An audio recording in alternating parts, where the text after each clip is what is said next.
Welcome to T-SAT classes. సామాజిక వెలి social ఎక్స్క్లూజన్లో ట్రాన్స్జెండర్ల యొక్క సమస్యల గురించి అధ్యయనం చేద్దాం.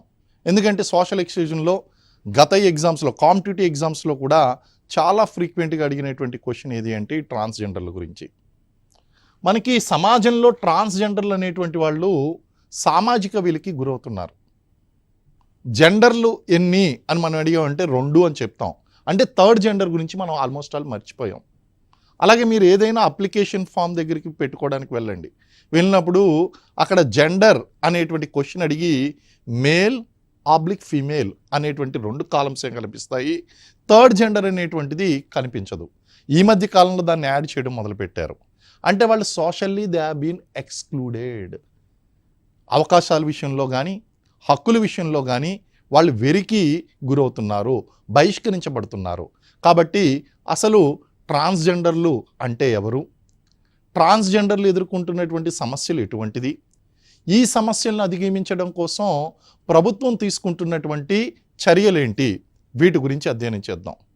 అలాగే ట్రాన్స్జెండర్ల గురించి మనం ఇప్పుడు ప్రస్తుత ప్రభుత్వంలో మీరు ఆ యొక్క ట్రాన్స్జెండర్లు అనగానే ఒక మంచి విషయం మీరు విని ఉంటారు.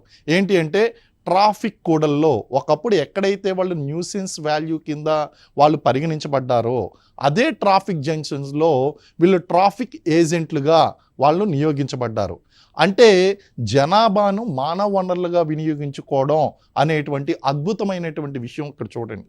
అంటే ఒకప్పుడు సమాజం అంతా కూడా వీళ్ళు ఎందుకు పనికిరారు, వీళ్ళు న్యూసెన్స్ వాల్యూ అని చెప్పేసి వాళ్ళు యాచకులుగా ఉంటారు అని చెప్పేసి వాళ్ళని సమాజం పరిగణించింది. కానీ అదే సమాజం ఇప్పుడు ప్రభుత్వం తీసుకున్నటువంటి నిర్ణయం కారణంగా ప్రస్తుత ప్రభుత్వంలో ఈ ట్రాన్స్జెండర్లు అందరూ కూడా వాళ్ళు అద్భుతమైనటువంటి మానవ వనరులుగా వినియోగించబడుతున్నారు. ట్రాఫిక్ కోడల్లో వాళ్ళు ట్రాఫిక్ పోలీస్ ఏజెంట్లుగా పనిచేస్తున్నారండి. ఇది నిజంగా చాలా అద్భుతమైనటువంటి విషయం. ప్రభుత్వాలు కనుక ఈ విధంగా పనిచేసినట్లయితే ఖచ్చితంగా భారతదేశంలో జనాభా అనేటువంటిది ఒక సమస్యగా ఉన్నదే మనం చెప్పుకుంటున్నాం కదా. ప్రపంచంలో అత్యధికమైనటువంటి జనాభా ఉన్నటువంటి దేశం భారతదేశం అని చెప్పేసి మనం ప్రస్తుతం చెప్పుకుంటున్నాం. ఇదే జనాభా మానవ వనరులుగా మారడానికి ఇది మంచి ఉదాహరణ అండి. సరే, ఈ నేపథ్యంలో ట్రాన్స్జెండర్లకు ఉన్నటువంటి సమస్యలు ఏంటి, ట్రాన్స్జెండర్ అనేటువంటి పదం ఎలా వచ్చింది, అలాగే ట్రాన్స్జెండర్ కోసం ప్రభుత్వాలు తీసుకుంటున్నటువంటి చర్యలు ఏంటి, వీటి గురించి మనం అధ్యయనం చేద్దామండి.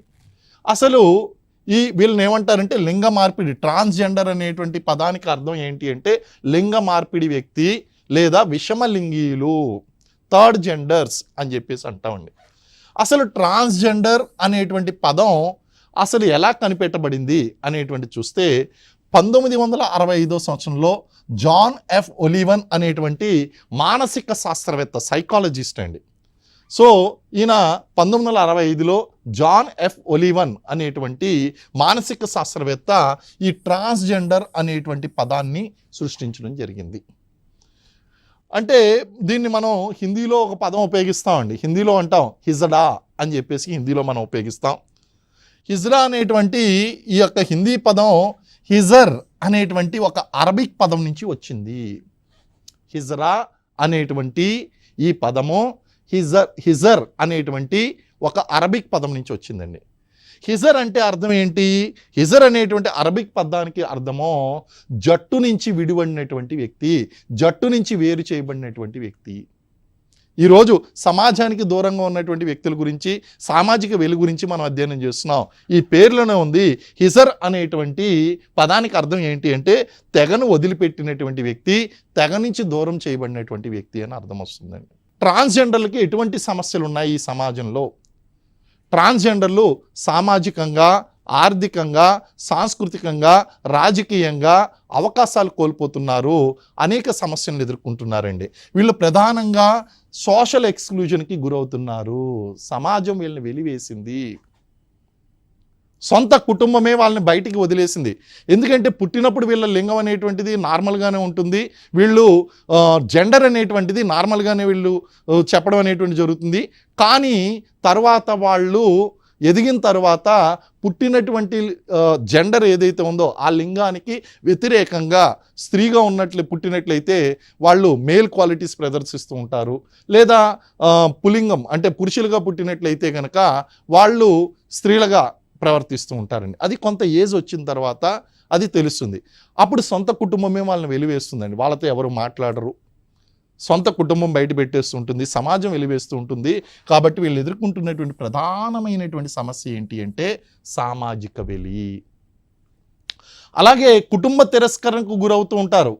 సొంత బిడ్డలే కానీ సమాజంలో వీళ్ళ పరువు పోతుందనేటువంటి ఉద్దేశంతో కానీ, లేదా వీళ్ళతో ఉన్నటువంటి సోదర సోదరీమణులకు సరైనటువంటి అవకాశాలు దొరకవు వీళ్ళ కారణంగా అనేటువంటి ఉద్దేశంతో కానీ, సొంత కుటుంబమే వీళ్ళ జెండర్ అనేటువంటిది ఎప్పుడైతే బయటపడిందో, థర్డ్ జెండర్ అనేటువంటి విషయం బయటపడిందో, ఆటోమేటిక్గా వాళ్ళు కుటుంబం నుంచి వదిలివేయబడతారు, నిరాదరణకు గురవుతారు.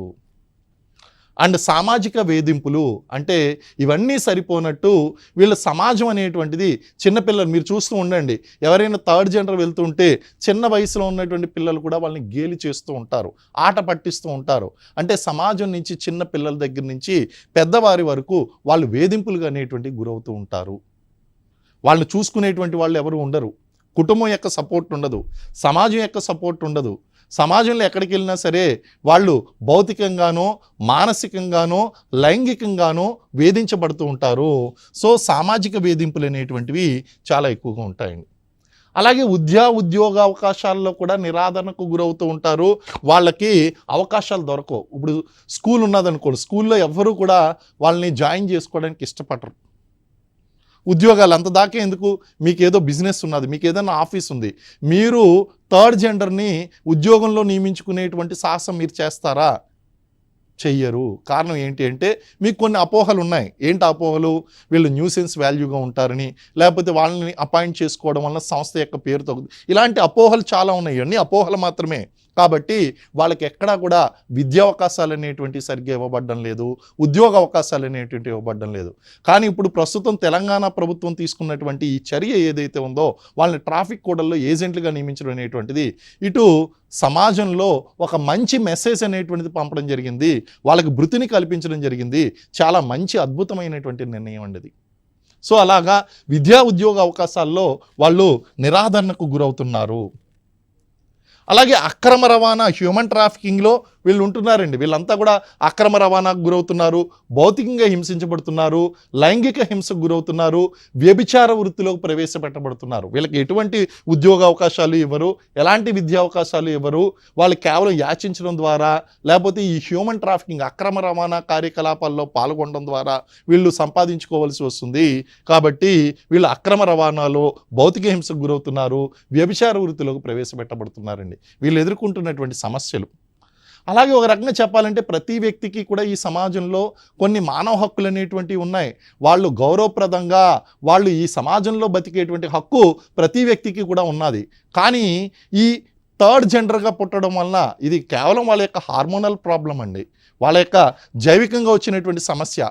ఆ సమస్య కారణంగా వాళ్ళు కనీస మానవ హక్కులు అనేటువంటివి కోల్పోతున్నారు, నిరాదరణకు గురవుతున్నారండి.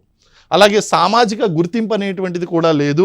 దాంతోపాటు పోనీ వీళ్ళు కుటుంబాన్ని ఏర్పాటు చేసుకుని ఏదైనా సరే ఎవరినైనా సరే దత్తత తీసుకోవాలి అనుకుంటే ప్రస్తుతం దత్తత చట్టాల్లో ట్రాన్స్జెండర్లు దత్తత తీసుకోవడానికి అర్హులు కాదు, దత్తత అనేటువంటి దానికి అవకాశం లేదు. సో ఇవన్నీ కూడా మనకి దత్తత హక్కులు అనేటువంటి లేకపోవడం, ఇవన్నీ కూడా ట్రాన్స్జెండర్లు ఎదుర్కొంటున్నటువంటి ప్రధానమైనటువంటి సమస్యలు. సరే, జనాభా వివరాల గురించి అసలు భారతదేశంలో ఎంతమంది ట్రాన్స్జెండర్లు ఉన్నారు మనం నిజం మాట్లాడుకోవాలంటే ఎగ్జాక్ట్ నెంబర్ గవర్నమెంట్ దగ్గర కూడా లేదు. అది గవర్నమెంట్ యొక్క తప్పిదం కాదు. కారణం ఏమిటి అంటే మనం 2011 జనాభా లెక్కల వరకు కూడా ట్రాన్స్జెండర్ కోసం ఒక కాలమే మనం క్రియేట్ చేయలేదు.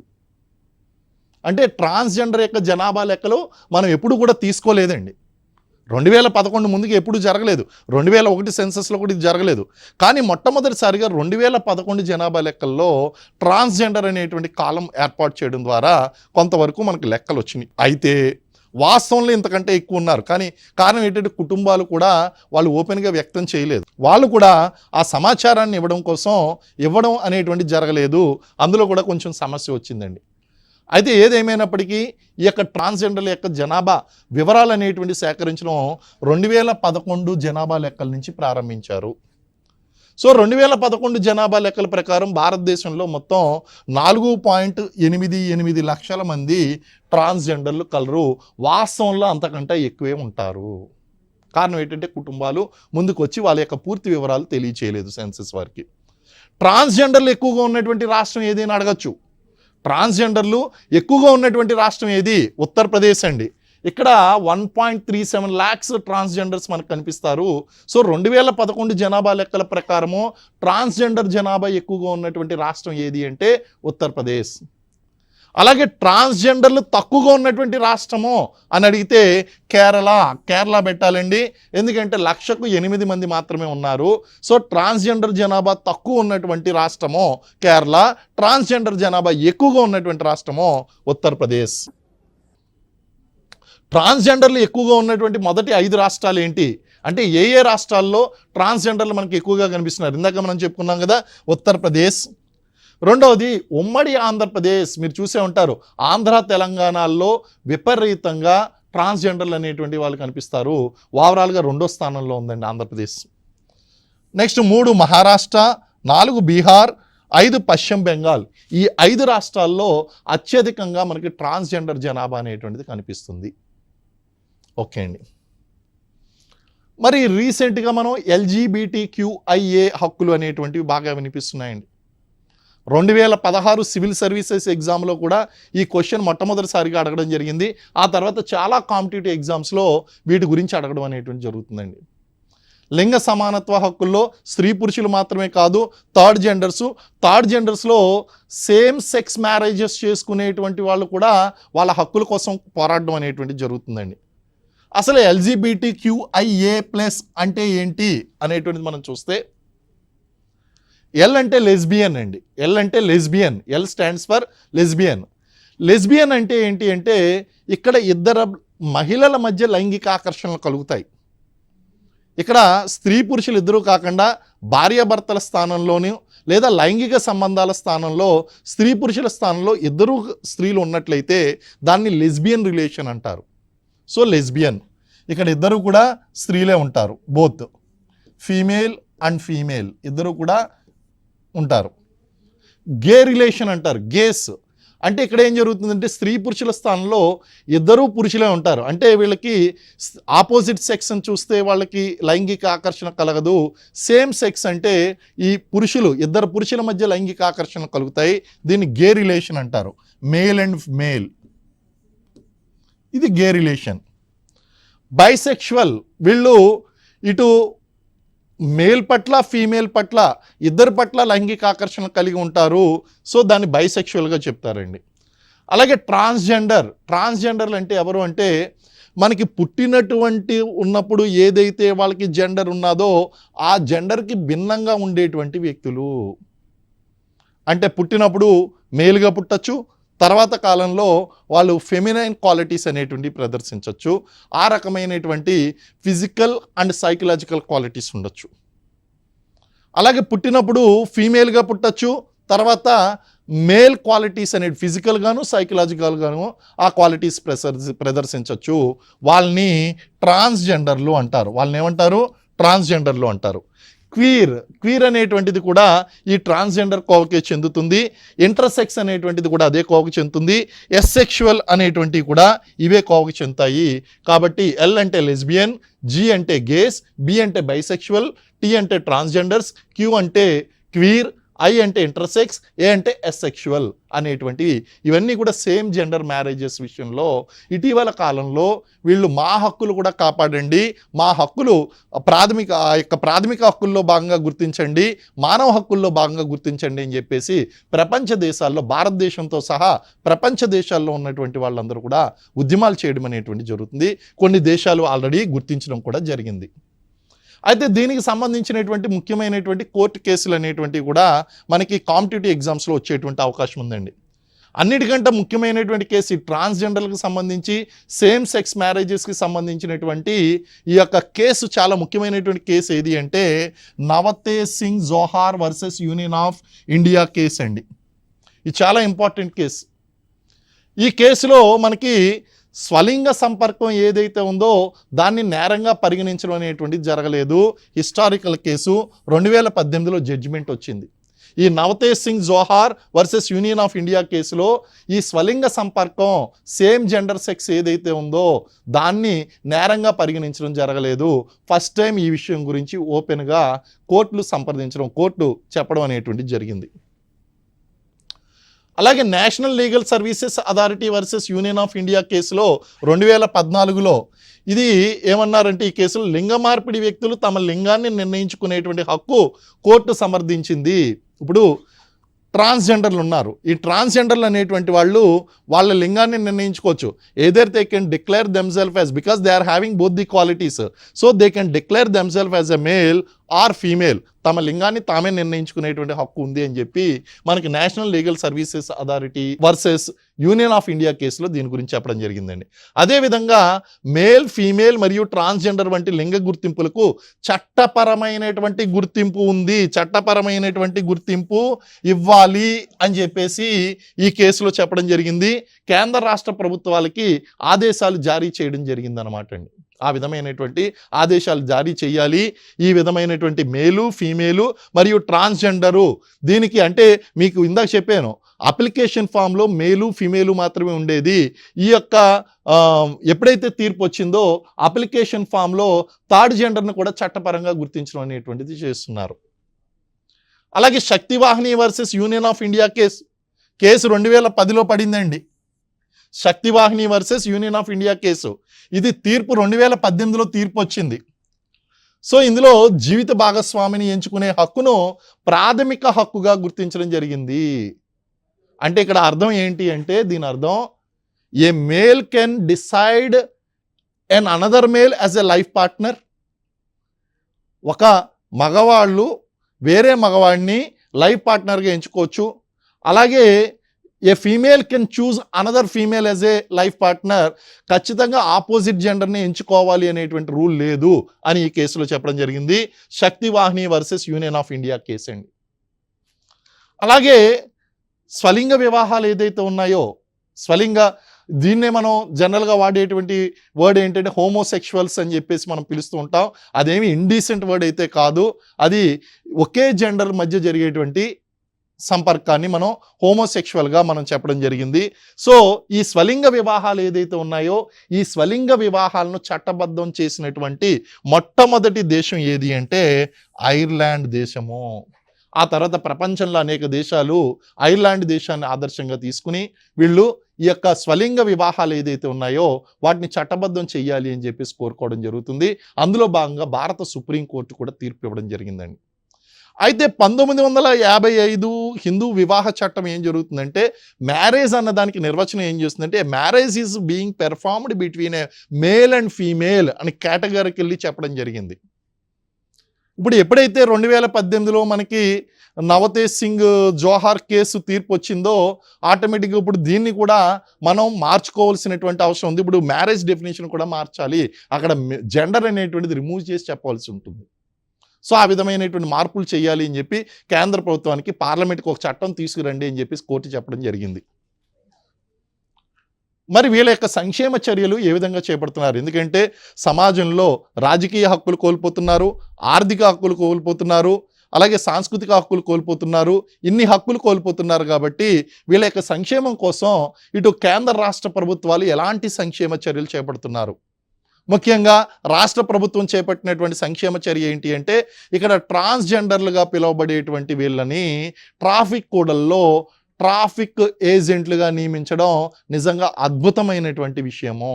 మన తెలంగాణ రాష్ట్ర ప్రభుత్వం మొట్టమొదటిసారిగా చేసి చూపించింది. అలాగే మనకి లింగ మార్పిడి వ్యక్తుల యొక్క హక్కుల రక్షణ చట్టము 2019, transgender persons protection of rights act 2019లో తీసుకొచ్చారు. ఒక చట్టాన్ని తీసుకుని వచ్చారు 2019లో. ఎందుకు తీసుకుని వచ్చారు అంటే, వీళ్ళు సమాజంలో ఇంతలాగా వీళ్ళు గురవుతున్నారు. వీళ్ళంతా కూడా నిరాదరణకు గురవుతున్నారు. వాళ్ళందరికీ రక్షణ కల్పించాలి, వాళ్ళ హక్కుల్ని కాపాడాలి, వాళ్ళ హక్కుల్ని రక్షించాలి అనేటువంటి ఉద్దేశంతో 2019లో చట్టం తీసుకురావడం జరిగింది. ఆ చట్టం ప్రకారము వీళ్ళు ఫస్ట్ నివాసం కోల్పోతున్నారు కాబట్టి వాళ్ళకి నివాసపు హక్కుని కల్పించాలి. ఈ 5 రకాల హక్కులు వాళ్ళకి కల్పించడం అనేటువంటి ఈ చట్టం యొక్క ముఖ్య ఉద్దేశం. అందులో మొదటిది ఏంటి అంటే నివాసపు హక్కు, రైట్ టు రెసిడెన్స్. ఎందుకంటే ఇంట్లోంచి వాళ్ళు గెంటి వేయబడుతున్నారు, అలా గెంటి వేయడం తప్పు. ఇంట్లోంచి గెంటి వేయకూడదు, వాళ్ళకి నివాస హక్కు అనేటువంటిది కల్పించాలి. అలాగే ఉపాధి హక్కు, వాళ్ళు ట్రాన్స్జెండర్గా ఉన్నందుకు ఎటువంటి విధంగానూ వాళ్ళ యొక్క ఉపాధిని నిరాకరించడానికి వీల్లేదు. The first transgender lady sub inspector ఎవరు అంటే ప్రీతికా యాషిని. ప్రీతికా యాషిని విషయంలో ఇది నిరాకరించడం జరిగింది, తర్వాత కోర్టు న్యాయం చేసిందండి. సో ఉపాధి హక్కు అనేటువంటి వాళ్ళకి కల్పించాలి. మూడోది విద్యా హక్కు, వాళ్ళని ఎటువంటి విద్యాలయాల్లోనూ కూడా నిరాకరించడానికి వీల్లేదు, వాళ్ళని ఖచ్చితంగా వాళ్ళకి విద్యా అవకాశాలు కల్పించాలి. ఆరోగ్య సంరక్షణ వీళ్ళ కోసం కొన్ని గృహాలు ఏర్పాటు చేశారు. ఆ గృహాల్లో ఎయిడ్స్ బారిన పడకుండా వాళ్ళకి అవేర్నెస్ క్రియేట్ చేయడం, టెస్టులు చేయడం, ట్రీట్మెంట్లు ఇవ్వడం, ఇలాంటివన్నీ కూడా చేస్తున్నారు. ఇవి చాలా కాంపిటేటివ్ ఎగ్జామ్స్లో కూడా ఈ క్వశ్చన్ వచ్చిందండి. సో ఆరోగ్య సంరక్షణ. అలాగే లింగ మార్పిడి వ్యక్తికి గుర్తింపు పత్రం అనేటువంటిది ఇవ్వాలి, ట్రాన్స్జెండర్ గుర్తింపు పత్రం అనేటువంటిది ఒకటి ఇవ్వాలి. వీళ్ళని ఎకనామికల్లీ బ్యాక్వర్డ్ వీకర్ సెక్షన్స్ కింద గుర్తించడం జరిగిందండి. సో ఇవన్నీ కూడా ఈ చట్టం చేసేటువంటి పనులు. ఇది 2019లో ఈ చట్టాన్ని తీసుకుని వచ్చారు. లింగ మార్పిడి వ్యక్తులకు, ట్రాన్స్జెండర్లకు ఒక అద్భుతమైనటువంటి అవకాశంగా మనం చెప్పచ్చు. అదేవిధంగా ఆగస్టు 21, 2020న national council for transgender person, NCTP, national council for transgender person అనేటువంటి ఒక జాతీయ సంఘాన్ని ఏర్పాటు చేశారు. అంటే మనకి నేషనల్ ఎస్సీ కమిషన్ ఉంది, నేషనల్ ఎస్టీ కమిషన్ ఉంది, నేషనల్ బీసీ కమిషన్ ఉంది, నేషనల్ కౌన్సిల్ ఫర్ ఉమెన్ ఉంది, అలాగే national council for the protection of child rights ఉంది, నేషనల్ మైనారిటీ కమిషన్ ఉంది. ఇలాగా ఈ అణగారిన వర్గాల వారందరికీ కూడా సమానత్వం కోల్పోయినటువంటి వాళ్ళందరికీ కూడా కమిషన్స్ ఉన్నాయి, కానీ ట్రాన్స్జెండర్ పర్సన్కి కమిషన్ లేకపోవడంతో ఈ 2019 చట్టం ఏదైతే ఉందో, transgender person protection of rights చట్టం ఏదైతే ఉందో 2019లో, ఆ చట్టం సజెస్ట్ చేసింది. దాని ప్రకారం వీళ్ళు ఏం చేశారంటే జాతీయ స్థాయిలో వీళ్ళ సమస్యలను పరిష్కరించడం కోసం national council for transgender person అనేటువంటిది 2020లో ఆగస్టు 21వ తారీఖున ఏర్పాటు చేశారు. మరి ఇందులో ఎవరెవరు సభ్యులుగా ఉంటారు? ఇందులో నలుగురేమో ట్రాన్స్జెండర్ వ్యక్తులు, ఒకరేమో ఇంటర్సెక్స్, 5 ఎన్జిఓ సభ్యులు, అలాగే వివిధ విభాగాల్లో joint secretary, ex officio joint secretary లెవెల్లో ఉన్నటువంటి వ్యక్తులు ఇందులో సభ్యులుగా ఉంటారు. అయితే ఈ 4+1 మొత్తం ఈ 5 సభ్యులు కూడా దేశంలో ఉన్నటువంటి వివిధ 5 ప్రాంతాలు ఏదైతే ఉన్నాయో ఆ 5 ప్రాంతాల నుంచి వీళ్ళు నియమించబడతారు. So representation from all the 5 regions. ఎవరెవరు ప్రస్తుతం ఈ సభ్యులుగా ఉన్నారు అనేటువంటి చూస్తే మనకి 2024లో వీళ్ళని నియమించడం జరిగింది. లక్ష్మీనారాయణ త్రిపాఠి వీళ్ళందరూ కూడా వెళ్ళిపోయారు. ఇప్పుడు కొత్తగా వచ్చినటువంటి వాళ్ళు ఎవరు అంటే సౌత్ నుండి, దక్షిణ భారతదేశం నుంచి కల్కి సుబ్రహ్మణ్యం, వెస్ట్ నుంచి శ్రద్ధా జోషి, నార్త్ నుంచి శోభా ఠాకూర్, ఈస్ట్ నుంచి విద్య అండ్ నార్త్ ఈస్ట్ నుంచి ఋతుపర్ణ నిహోగ్ అనేటువంటి వాళ్ళు నియమించబడడం జరిగిందండి. ఇది రాజ్యాంగబద్ధ సంస్థ కాదు. రాజ్యాంగబద్ధ సంస్థకి అక్కడ రాజ్యాంగపరమైనటువంటి పరిరక్షణ ఉండడమే కాకుండా అక్కడ ఆర్టికల్ చాలా క్లియర్గా కనిపిస్తూ ఉంటుందండి. ఆర్టికల్ 338 ఏమో SC commission, article 338A ST commission, article 338B OBC commission. అయితే ఇది ఒక చట్టబద్ధమైన సంస్థ, చట్టం ద్వారా తీసుకురాబడింది కాబట్టి ఇది రాజ్యాంగబద్ధ సంస్థ కాదు, చట్టబద్ధమైనటువంటి సంస్థ. సభ్యుల యొక్క పదవీ కాలం 3 సంవత్సరాలు ఉంటుంది. అలాగే 2020లో అంటే ఏంటి, ట్రాన్స్జెండర్లకు సంబంధించి 2019-20 తర్వాత వీళ్ళకి అద్భుతమైనటువంటి పథకాలు వస్తున్నాయన్నమాట అండి. సో గరిమ గృహాలు అనేటువంటి ఏర్పాటు చేశారు. ఇదేంటి అంటే ట్రాన్స్జెండర్ల కోసం గరిమ గృహాలు అనేటువంటివి ట్రాన్స్జెండర్ల కోసం ఏర్పాటు చేయబడినటువంటి ఆశ్రయ గృహాలు, ట్రాన్స్జెండర్ల కోసం ఏర్పాటు చేయబడినటువంటి ఆశ్రయ గృహాలు అనమాట అండి. వీటిని మహారాష్ట్ర, గుజరాత్, ఢిల్లీ, పశ్చిమ బెంగాల్, రాజస్థాన్, బీహార్, ఛత్తీస్గఢ్, తమిళనాడు అండ్ ఒరిస్సాల్లో దీన్ని ప్రారంభించారండి. ఇందులో మనకి వీళ్ళు ఇచ్చేటువంటి సర్వీసెస్ ఏంటి, వీళ్ళకి ఫుడ్ అనేటువంటిది ఇస్తారండి, ఆహారం, ఫుడ్, వైద్యం చెప్పాను కదా, హెచ్ఐవి సంబంధించినటువంటి టెస్టింగ్ సెంటర్లు, అలాగే వైద్యం ఇవన్నీ కూడా వాళ్ళకి అందించడం జరుగుతుందండి. దీంతోపాటు ఎంటర్టైన్మెంట్, వినోద సౌకర్యాలు, నైపుణ్యాల అభివృద్ధి, వెరీ వెరీ ఇంపార్టెంట్. గరిమ గృహాల్లో స్కిల్ డెవలప్మెంట్, నైపుణ్యాల అభివృద్ధి అనేటువంటిది, అలాగే వీళ్ళ యొక్క సామర్థ్య నిర్మాణము, కాంపిటెన్సీ బిల్డింగ్, అన్ని కూడా సర్వీసెస్, 5 రకాలైనటువంటి సర్వీసెస్ ఈ గరిమ గృహాల్లో అందజేస్తారు.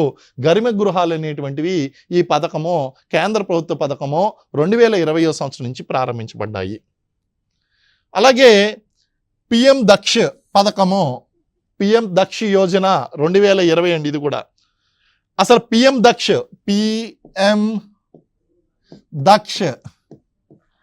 స్కీమ్ అంటే ఏంటి అంటే ప్రధానమంత్రి దక్షత మరియు కుశలత అండ్ కుశలత సంపన్న హితగ్రాహి, ప్రధానమంత్రి దక్షత మరియు కుశలత సంపన్నత హితగ్రాహి అనేటువంటి పథకాన్ని 2020లో తీసుకొచ్చారు. ఏంటి ఈ పథకం ఏం చేస్తుంది అంటే ఎస్సీలకు, ఎస్టీలకు, ఎకనామికల్లీ వీకర్ సెక్షన్స్, అంటే ట్రాన్స్జెండర్లు కూడా ఇందులో యాడ్ చేయబడ్డారు. ఎకనామికల్లీ వీకర్ సెక్షన్స్, ట్రాన్స్జెండర్లకు నైపుణ్యాల అభివృద్ధి, స్కిల్ డెవలప్మెంట్ అనేటువంటిది, వీళ్ళు స్కిల్ డెవలప్మెంట్ కోసం శిక్షణా కార్యక్రమాలను అందజేస్తారు కేంద్ర ప్రభుత్వం ద్వారా. అలాగే ట్రాఫిక్ ఏజెంట్లు, తెలంగాణ ప్రభుత్వం ఏం చేసింది అంటే ట్రాన్స్జెండర్లను ట్రాఫిక్ 2024 సంవత్సరం నుంచి వీళ్ళని ట్రాఫిక్ ఏజెంట్లుగా నియమించాలి అని చెప్పి మన ప్రస్తుత గవర్నమెంట్ నిర్ణయం తీసుకుంది. ఈ నిర్ణయం ప్రకారం వీళ్ళు అద్భుతమైనటువంటి మానవ వనరులుగా ఉపయోగపడుతున్నారు. ఈ విధంగా వీళ్ళ కోసం ప్రభుత్వం అనేక సంక్షేమ చర్యలు చేపడుతుందండి. మనకు ముఖ్యమైనటువంటి ట్రాన్స్జెండర్లు కనుక చూసినట్లయితే ప్రీతికా యాషిని ఎవరు అంటే first transgender lady sub inspector అండి. తమిళనాడు పోలీస్ రిక్రూట్మెంట్ బోర్డు వాళ్ళు నిర్వహించినటువంటి పరీక్షల్లో ఈమె సబ్ ఇన్స్పెక్టర్ పాస్ అవుతుందండి. కానీ ట్రాన్స్జెండర్ అవడం వలన పోలీస్ డిపార్ట్మెంట్ నిరాకరిస్తుంది. అప్పుడు ఆర్టికల్ 14, ఆర్టికల్ 15 అండ్ ఆర్టికల్ 19 వీటిని యూజ్ చేసుకుని ఈమె ఏం చేస్తుందంటే కోర్టులో కేసు వేస్తుంది. కోర్టు ఈమెకు అనుకూలంగా తీర్పిస్తుంది. ఆ విధంగా మొట్టమొదటి ట్రాన్స్జెండర్ సబ్ ఇన్స్పెక్టర్గా ఆమె ఫీమేల్ కేటగిరీలో జాబ్ పొందిందండి. నెక్స్ట్ భారతదేశపు మొట్టమొదటి ఎలక్షన్ అంబాసిడర్ ఎవరు అంటే గౌరీ సావంత్, మహారాష్ట్ర. మొట్టమొదటి లింగ మార్పిడి న్యాయమూర్తి ఎవరు అంటే సత్యశ్రీ షర్మిల, న్యాయవాది. ఈమె పుదుచ్చేరి బార్ కౌన్సిల్ తమిళనాడులో రిజిస్టర్ చేసుకోబడింది. మొట్టమొదటి లింగ మార్పిడి కళాశాల ప్రిన్సిపల్ ఎవరంటే డాక్టర్ మనాబి బందోపాధ్యాయ, పశ్చిమ బెంగాల్. మొట్టమొదటి లింగ మార్పిడి న్యాయమూర్తి జోయితా మండల్, వెస్ట్ బెంగాల్. మొట్టమొదటి transgender MLA Shabnam Mausi from Madhya Pradesh. మొట్టమొదటి ట్రాన్స్జెండర్ సైనికుడు Shabi from Indian navy.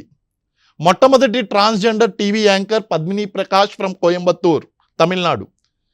And మొట్టమొదటిసారిగా యుఎన్ ఆసియా పసిఫిక్ సమావేశంలో పాల్గొన్నటువంటి మొట్టమొదటి ట్రాన్స్జెండర్ ఎవరు అంటే లక్ష్మీనారాయణ త్రిపాఠి. లాస్ట్ టైం ఈయన నేషనల్ కౌన్సిల్ ఫర్ ట్రాన్స్జెండర్ పర్సన్కి ఆయన సభ్యుడిగా ఉన్నాడండి. లక్ష్మీనారాయణ త్రిపాఠి 2008లో పాల్గొన్నాడు. అలాగే ట్రాన్స్జెండర్లకి వివిధ పేర్లు ఏంటి అని కూడా అడుగుతుంటారు. ఇంగ్లీష్లో ట్రాన్స్జెండర్లు అంటాం, హిందీలో హిజ్రా అంటాము, బెంగాలీలో హిజ్రా అంటాము, తెలుగులో నపుంసకుడు అంటాము, ఉర్దూలో క్వాజాసారా అంటాము, మలయాళంలో నేండన్ అని చెప్పేసి అంటారు, కన్నడలో చక్కా అని చెప్పేసి పిలుస్తూ ఉంటారు. సో ఇలాగ సమాజంలో వీళ్ళకి వివిధ పేర్లతో పిలుస్తూ ఉంటారు. అనేక సమస్యలు ఉన్నాయి.